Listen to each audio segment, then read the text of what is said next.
Hi friends, Shayla here. So let's wrap up this last reading week.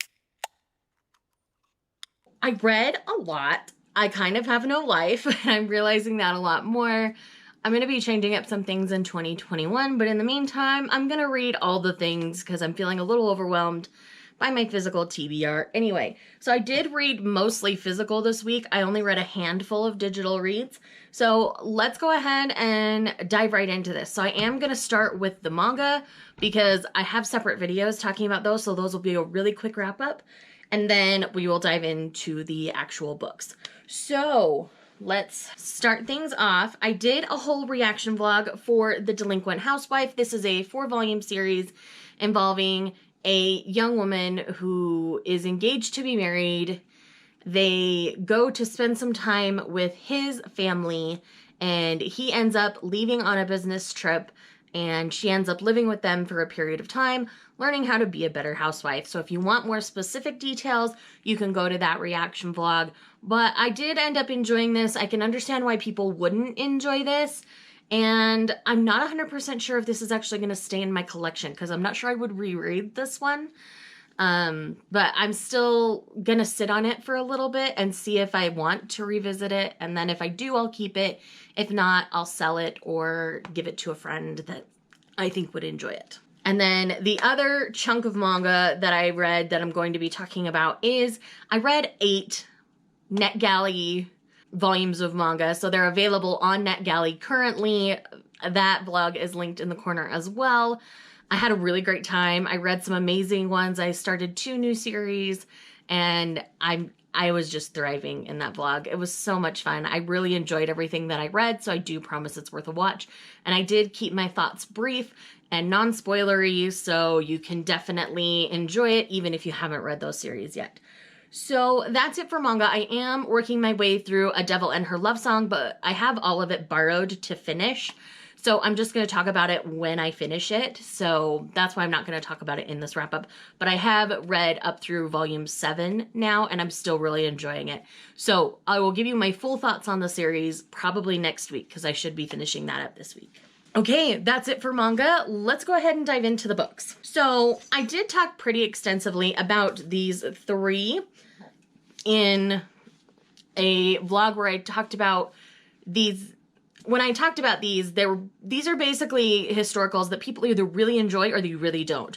So I gave The Raycast by Scarlett Peckham 4 stars. I gave The Duke and I by Julia Quinn, the first book in the Bridgerton series, 3.5 stars. And I gave Suddenly You by Lisa Kleypas 2 stars. So if you want more specific details on why, go check out that video. Everything else is not in other videos, so I'll be talking about them here. But, you know, that's like half of what I read this week already, like knocked out in the first like 3 minutes of this video. So anyways, let's talk about the couple of Harlequins because I tend to not have too much to say about these. So first up, we have the Greeks' Penniless Cinderella. This does have notes of Cinderella in it. It was really sweet. It was really fun. This is definitely like the housemaid, Rosalie, and the billionaire kind of situation. It's cute. It's fun.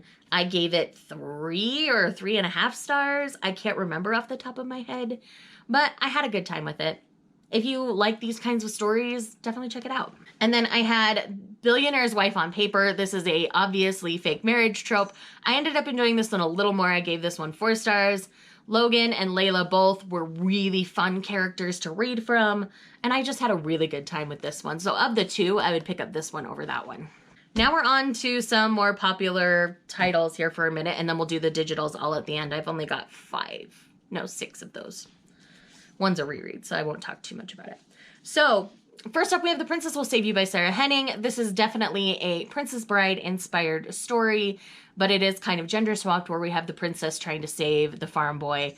And it's really sweet. It had all of the notes of The Princess Bride that I wanted in it. It was a little heavy-handed at times, and no, it wasn't perfect. But man, I really enjoyed this. I do plan on picking up the sequel. I gave it 4 stars, and I think it's worth your time. Like I said, I blitzed through this. It's like 350 pages. It wasn't long at all. I did it in a day, and I had a really good time reading it. Like, I think everybody should pick it up and give it a try, especially if you love The Princess Bride. Like I said, it had the notes that I wanted, like even the horse thing at the end, like it had the good notes that I wanted. So anyways, definitely recommend checking this one out. Okay, let's get into some controversy. So, A Deadly Education by Naomi Novik. Now, I know there's a lot of controversy centered around this book, and some representation of various racial diversities outside of Naomi Novik's felt like they were misrepresented, I guess you could say, in this book. And I could see what they're saying, but at the same time, I really enjoyed this for the most part. I gave it 3.5. Now, that's a low rating for Naomi Novik for me. I've not given anything I've read from her below a 4 before. And a lot of that is because of some of the representation. I had a harder time reading this, but I still felt swept away by Naomi Novik's writing. There was a lot about this that I enjoyed. It's definitely dark academia, and if you love dark academia, I do think this is a book you're going to enjoy. So just check the reviews. Believe me, it's prevalent. You only have to go down 4 or 5 before you're finding several where it talks a little more specifically about it or linking reviews that get very into detail about the misrepresentations. So if you want to be prepared before you go in, you can definitely do that. I had already been educating myself because I saw Naomi Novik's post about how she is changing the hard copy on this book. So the second editions will have corrected copies where she's corrected some of the misrepresentation. So I do think eventually, once those corrections are made, I will reread it. But I did enjoy my time. I'm still on the fence about whether I want to continue in this series. I want to spend a little more time thinking about it. Again, I read through this pretty quickly. As soon as I finished The Princess Will Save You, I jumped into this one. So they're very different tones. That one's much more lighthearted compared to this. And, you know, it was dark, it was heavy. And I tend to not read a ton of super heavy things. So I'm not sure I'll enjoy this series long term. But I do love Novik's writing. So I don't know. We'll see what I do. Next, early on in the week, I did read Break Your Glass Slippers by Amanda Lovelace. This is her most recent poetry collection. It was up for the Goodreads Choice Awards.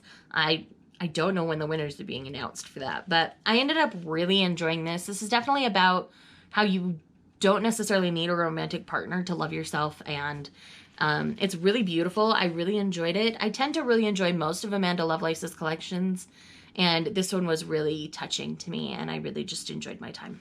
So, From Blood and Ash by Jennifer L. Armentrout. I'm giving this 3 stars. I felt like it took way too long for the story to get going. I do think a lot of the early on story was just kind of exposition for Jennifer Armentrout to kind of figure out what she wanted to do with the world and stuff. So basically what I think is this book needed a really strong edit to pare down a lot of the monotony of some of the things that were talked about and just kind of streamlined. That is part of an indie pub. I do think it's traditionally published now, but I don't think it had a heavy edit before it was traditionally published. But the world is interesting, so I may continue, but I'm not sure at this point. I'm kind of on the fence about several of the things about whether I'm going to continue or not. But I did end up, like, the last 200 pages of this 600-page book were wild and a really good time, and kind of what I expected from Jennifer L. Armentrout. I have read Storm and Fury by her before I read this. I do have Rage and Ruin. I might pick that up and read it just to kind of cleanse my JLA palette. But you know, like, I can understand why people really enjoy this, but I don't think it's a 5-star read. I read a lot of long books, but this felt long. Most of the long books I read don't feel long. So, anyways, those are kind of my thoughts on this one. The characters were fine. Like, I didn't really have any beef with the characters. I felt like it took too long for things to get going. That's my biggest complaint about this book. All right, and my last physical read for this week is Serpent and Dove by Shelby Mahern. And this one, I actually ended up enjoying quite a bit. I'm giving it 4 stars. I really enjoyed our characters. I really enjoyed the world. I found it very interesting and almost like political feeling, and I like that feeling in a book. And the enemies to lovers part of it, I think could have been a little stronger for me. But yeah, I enjoyed this a whole lot. And I understand why everybody talks about this series. I can understand why someone wouldn't like it as well. It's definitely not everybody's taste. But man, I really had a good time with this particular one. So I recommend checking out the series. I do plan on picking up Blood and Honey. But yeah, definitely interested in this one. Drink break. I'm proof I don't drink only soda. So I finally finished my reread of Words of Radiance. It took me like a month, but I really enjoyed listening to the audiobook on this particular one. I feel like after you've read the hard copy, listening to the audiobook helps you pick up some of the things you might have missed. Michael Kramer and Kate Redding do a fantastic job reading the series, in my opinion, and I end up really enjoying it. So I have started Oathbringer. I'm more actively taking time to listen to that now, so I might not have as many reads this week because I will be focusing on that a lot this week because I do want to get Rhythm of War read before the end of the year. So anyways, know that that's going on. I really enjoyed it. Still gave it 5 stars.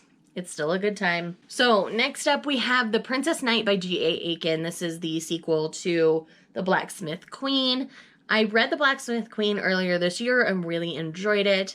And I decided to, I got an early copy of its sequel. It's technically out tomorrow.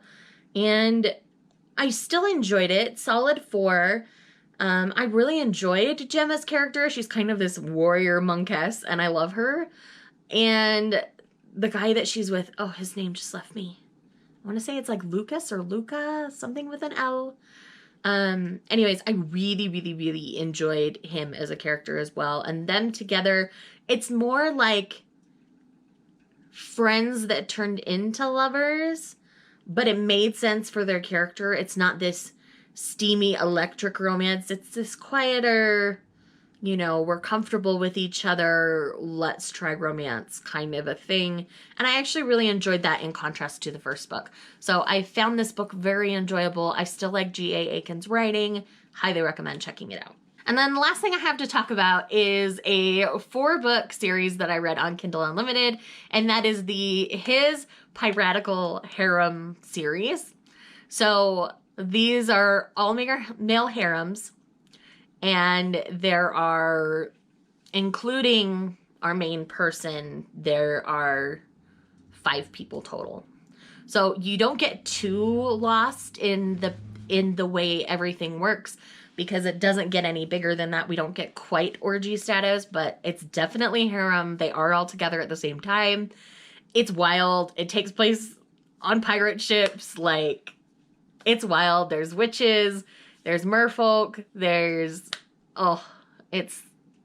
It's really interesting. And Gideon as a character does go through quite a bit of growth, a lot of, you know, self-identification. He leaves home. He runs away from home because he doesn't want to marry a woman. And he ends up on this pirate ship where he's able to be himself.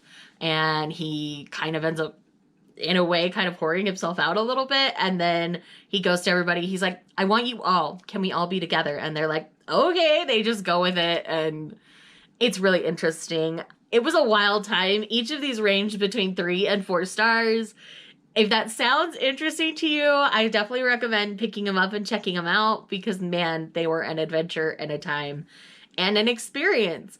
Like I said, in the sex scenes, it was pretty easy. I don't think I might have gotten lost like once or twice, but that's over the 4 books. And this is clearly like the first arc of the story. There's a good chance the author will come back to the series and it can get interesting. And I really had a good time. And, you know, sometimes you just want to have a good time. And I was working through things like A Deadly Education and some of the darker stuff that I read over all of that. And so this was kind of like my little like slice of something new and different and just kind of fun in between that. So if you're looking for something fun just to kind of perk yourself up, these were fun. I had a good time reading them. So anyways, that's everything I read this week. I know I blitzed through everything pretty quick again this week, but, you know, a lot of it I talked about in other videos. So Again, I hope you enjoy these videos. I enjoy making them so I have as much time to talk as I want on these books. And sometimes I have a lot to say, sometimes I don't. But yeah, so I've kind of gone through my physical TBR that I had set out for November. So I think I'm going to get a jump start on December. You will see a December's TBR later this week. But know that it'll probably be outdated and you'll see a lot of that on Monday when I'm doing my wrap up. Just be prepared for that. And I will talk to you guys in the next one. Bye.